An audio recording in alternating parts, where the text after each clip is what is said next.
ವೈಕುಂಠ ಏಕಾದಶಿ ಹೇಳುತ್ತಾ 1 ಲಕ್ಷ ಲಾಡು ಶ್ರೀನಿವಾಸ ಭಕ್ತರಿಗೆ ವಿತರಣೆ ಮಾಡುವಂಥ ಕಾರ್ಯಕ್ರಮಕ್ಕೆ ಈಗ ತಾನೇ ಹೋಗಿದ್ದೀವಿ.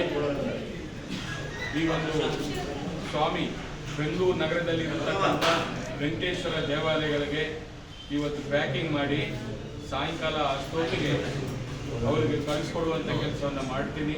ಎಲ್ಲರೂ ಕೂಡ ತಿರುಪತಿಗೆ ಹೋಗಿ ತಿರುಮಲೆಯಲ್ಲಿ ಸ್ವಾಮಿಯ ದರ್ಶನ ಮಾಡಲಿಕ್ಕೆ ಅವಕಾಶ ಇರೋದಿಲ್ಲ, ಕೆಲವ್ರಿಗೂ ಮಾತ್ರ ಇರುತ್ತೆ. ಅಲ್ಲಿ ಕೂಡ ಸ್ವಾಮಿಯ ಪ್ರಸಾದ ಸ್ವೀಕಾರ ಮಾಡುವಂಥ ಒಂದು ಸೌಭಾಗ್ಯ ಎಲ್ರಿಗೂ ಸಿಗಬೇಕು ಅಂತ ಹೇಳಿ ಇಲ್ಲೇ ಬೆಂಗಳೂರಲ್ಲೇ ನಾನು ಯಾವತ್ತೂ ಒಂದು 50 ಜನ ಏನು ಅಡಿಗೆ ಭಟ್ರು ಟೀಮ್ ಏನಿದ್ದಾರೆ ತಯಾರಿಕರು, ಅವರ ಒಂದು ನೇತೃತ್ವದಲ್ಲಿ ಕಳೆದ 1 ವಾರಗಳಿಂದ ಇದು ಒಂದು ತಯಾರಿಕೆಯ ಕೆಲಸಗಳಿಗೆ ನಾವು ನಿರಂತರವಾಗಿ ಮಾಡ್ಕೊಂಡು ಬಂದಿದ್ದೀವಿ. ಇವತ್ತು ಅದು ಏನು ನಂದಿನಿ ತುಪ್ಪವನ್ನೇ ತೆಗೆದುಕೊಂಡು ಅದರಲ್ಲೇ ತಯಾರಿ ಮಾಡಿ ಸ್ವಚ್ಛತೆ ಮತ್ತು ಗುಣಮಟ್ಟ ಈಕ್ವಲ್ ಟೇಸ್ಟ್ ಇರಬೇಕು ಅಂತೇಳಿ ಆ ಸ್ವಾಮಿ ವೆಂಕಟೇಶ್ವರ ಪದ್ಮಾವತಿ ಏನು ತಾಯಿ ವೆಂಕಟೇಶ್ವರನ್ನು ಕೊಟ್ಟಾಗ ಆ ಒಂದು ಲಾಡು ಪ್ರಸಾದ ಸ್ವೀಕಾರ ಮಾಡಿದಾಗ ಅಲ್ಲಿನ ಬಾಳು ಕೂಡ ಅದೇ ರೀತಿಯಲ್ಲಿ ಎಲ್ಲರ ಒಂದು ಬಾಳು ಕೂಡ ಚೆನ್ನಾಗಿರಬೇಕು, ಖುಷಿಯಾಗಿರಬೇಕು. ಆ ಸಿಹಿಯನ್ನು ಸ್ವೀಕಾರ ಮಾಡಿ ಅವರ ಜೀವನ ಕೂಡ ಸಿಹಿಯಾಗಿ ಮಾಡ್ಕೋಬೇಕು ಅಂತೇಳಿ ಒಂದು ವಿಶೇಷ ಪ್ರಾರ್ಥನೆ ಮಾಡಿ ಎಲ್ಲರ ಬಾಳಲ್ಲಿ ಕೂಡ ಸುಖ, ಶಾಂತಿ, ನೆಮ್ಮದಿ, ಆರೋಗ್ಯವನ್ನು ಕೊಟ್ಟು ಇನ್ನಷ್ಟು ಯಶಸ್ವಿ ಜೀವನ ಮಾಡಲಿಕ್ಕೆ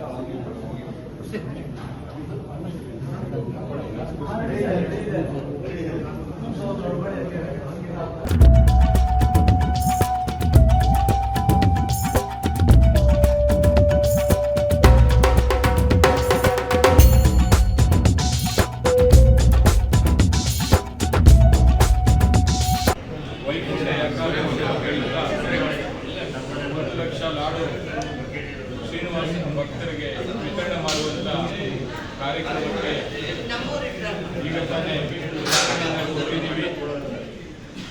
ಈ ಒಂದು ಸ್ವಾಮಿ ಬೆಂಗಳೂರು ನಗರದಲ್ಲಿರತಕ್ಕಂಥ ವೆಂಕಟೇಶ್ವರ ದೇವಾಲಯಗಳಿಗೆ ಇವತ್ತು ಪ್ಯಾಕಿಂಗ್ ಮಾಡಿ ಸಾಯಂಕಾಲ ಅಷ್ಟೊತ್ತಿಗೆ ಅವರಿಗೆ ಕಳಿಸ್ಕೊಡುವಂಥ ಕೆಲಸವನ್ನು ಮಾಡ್ತೀನಿ.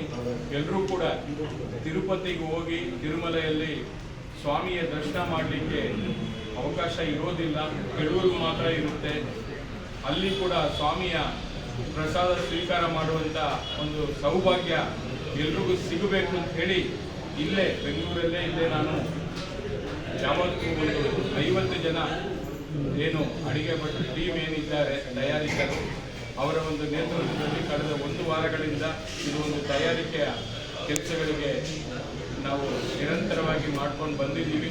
ಇವತ್ತು ಅದು ಏನು ನಂದಿನಿ ತುಪ್ಪವನ್ನೇ ತೆಗೆದುಕೊಂಡು ಅದರಲ್ಲೇ ತಯಾರಿ ಮಾಡಿ ಸ್ವಚ್ಛತೆ ಮತ್ತು ಗುಣಮಟ್ಟ ಈಕ್ವಲ್ ಟೇಸ್ಟ್ ಇರಬೇಕು ಅಂತೇಳಿ ಆ ಸ್ವಾಮಿ ವೆಂಕಟೇಶ್ವರ ಪದ್ಮಾವತಿ ಏನು ತಾಯಿ ವೆಂಕಟೇಶ್ವರನ್ನು ಕೊಟ್ಟಾಗ ಆ ಒಂದು ಲಾಡು ಪ್ರಸಾದ ಸ್ವೀಕಾರ ಮಾಡಿದಾಗ ಅಲ್ಲಿನ ಬಾಳು ಕೂಡ ಅದೇ ರೀತಿಯಲ್ಲಿ ಎಲ್ಲರ ಒಂದು ಬಾಳು ಕೂಡ ಚೆನ್ನಾಗಿರಬೇಕು, ಖುಷಿಯಾಗಿರಬೇಕು. ಆ ಸಿಹಿಯನ್ನು ಸ್ವೀಕಾರ ಮಾಡಿ ಅವರ ಜೀವನ ಕೂಡ ಸಿಹಿಯಾಗಿ ಮಾಡ್ಕೋಬೇಕು ಅಂತೇಳಿ ಒಂದು ವಿಶೇಷ ಪ್ರಾರ್ಥನೆ ಮಾಡಿ ಎಲ್ಲರ ಬಾಳಲ್ಲಿ ಕೂಡ ಸುಖ, ಶಾಂತಿ, ನೆಮ್ಮದಿ, ಆರೋಗ್ಯವನ್ನು ಕೊಟ್ಟು ಇನ್ನಷ್ಟು ಯಶಸ್ವಿ ಜೀವನ ಮಾಡಲಿಕ್ಕೆ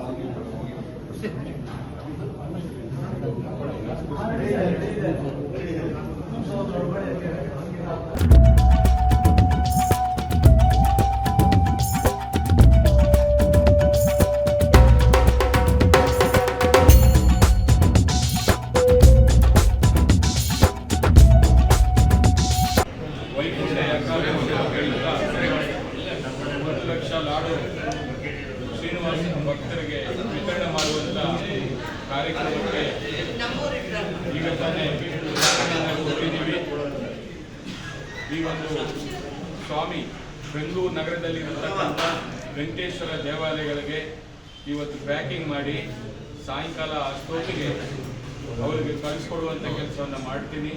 ಎಲ್ಲರೂ ಕೂಡ ತಿರುಪತಿಗೆ ಹೋಗಿ ತಿರುಮಲೆಯಲ್ಲಿ ಸ್ವಾಮಿಯ ದರ್ಶನ ಮಾಡಲಿಕ್ಕೆ ಅವಕಾಶ ಇರೋದಿಲ್ಲ, ಕೆಲವ್ರಿಗೂ ಮಾತ್ರ ಇರುತ್ತೆ. ಅಲ್ಲಿ ಕೂಡ ಸ್ವಾಮಿಯ ಪ್ರಸಾದ ಸ್ವೀಕಾರ ಮಾಡುವಂಥ ಒಂದು ಸೌಭಾಗ್ಯ ಎಲ್ರಿಗೂ ಸಿಗಬೇಕು ಅಂತ ಹೇಳಿ ಇಲ್ಲೇ ಬೆಂಗಳೂರಲ್ಲೇ ನಾನು ಯಾವತ್ತೂ ಒಂದು 50 ಜನ ಏನು ಅಡಿಗೆ ಭಟ್ರು ಟೀಮ್ ಏನಿದ್ದಾರೆ ತಯಾರಿಕರು, ಅವರ ಒಂದು ನೇತೃತ್ವದಲ್ಲಿ ಕಳೆದ 1 ವಾರಗಳಿಂದ ಇದು ಒಂದು ತಯಾರಿಕೆಯ ಕೆಲಸಗಳಿಗೆ ನಾವು ನಿರಂತರವಾಗಿ ಮಾಡ್ಕೊಂಡು ಬಂದಿದ್ದೀವಿ.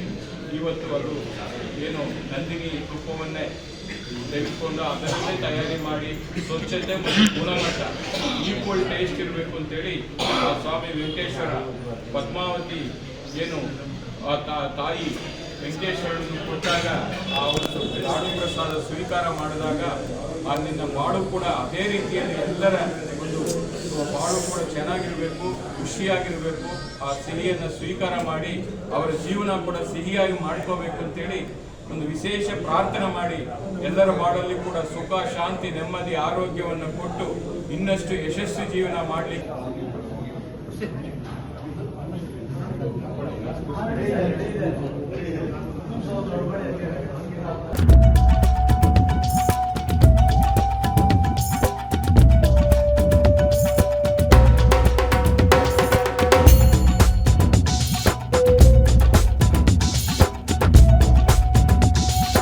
ವೈಕುಂಠ ಏಕಾದಶಿ ಹೇಳುತ್ತಾ 1 ಲಕ್ಷ ಲಾಡು ಶ್ರೀನಿವಾಸ ಭಕ್ತರಿಗೆ ವಿತರಣೆ ಮಾಡುವಂಥ ಕಾರ್ಯಕ್ರಮಕ್ಕೆ ಈಗ ತಾನೇ ಕೊಟ್ಟಿದ್ದೀವಿ. ಈ ಒಂದು ಸ್ವಾಮಿ ಬೆಂಗಳೂರು ನಗರದಲ್ಲಿರತಕ್ಕಂಥ ವೆಂಕಟೇಶ್ವರ ದೇವಾಲಯಗಳಿಗೆ ಇವತ್ತು ಪ್ಯಾಕಿಂಗ್ ಮಾಡಿ ಸಾಯಂಕಾಲ ಅಷ್ಟೊತ್ತಿಗೆ ಅವರಿಗೆ ಕಳಿಸ್ಕೊಡುವಂಥ ಕೆಲಸವನ್ನು ಮಾಡ್ತೀನಿ. ಎಲ್ಲರೂ ಕೂಡ ತಿರುಪತಿಗೆ ಹೋಗಿ ತಿರುಮಲೆಯಲ್ಲಿ ಸ್ವಾಮಿಯ ದರ್ಶನ ಮಾಡಲಿಕ್ಕೆ ಅವಕಾಶ ಇರೋದಿಲ್ಲ, ಕೆಲವ್ರಿಗೆ ಮಾತ್ರ ಇರುತ್ತೆ. ಅಲ್ಲಿ ಕೂಡ ಸ್ವಾಮಿಯ ಪ್ರಸಾದ ಸ್ವೀಕಾರ ಮಾಡುವಂಥ ಒಂದು ಸೌಭಾಗ್ಯ ಎಲ್ರಿಗೂ ಸಿಗಬೇಕು ಅಂತ ಹೇಳಿ ಇಲ್ಲೇ ಬೆಂಗಳೂರಲ್ಲೇ ನಾನು ಯಾವತ್ತೂ ಒಂದು 50 ಜನ ಏನು ಅಡಿಗೆ ಭಟ್ರು ಟೀಮ್ ಏನಿದ್ದಾರೆ ತಯಾರಿಕರು, ಅವರ ಒಂದು ನೇತೃತ್ವದಲ್ಲಿ ಕಳೆದ 1 ವಾರಗಳಿಂದ ಇದು ಒಂದು ತಯಾರಿಕೆಯ ಕೆಲಸಗಳಿಗೆ ನಾವು ನಿರಂತರವಾಗಿ ಮಾಡ್ಕೊಂಡು ಬಂದಿದ್ದೀವಿ.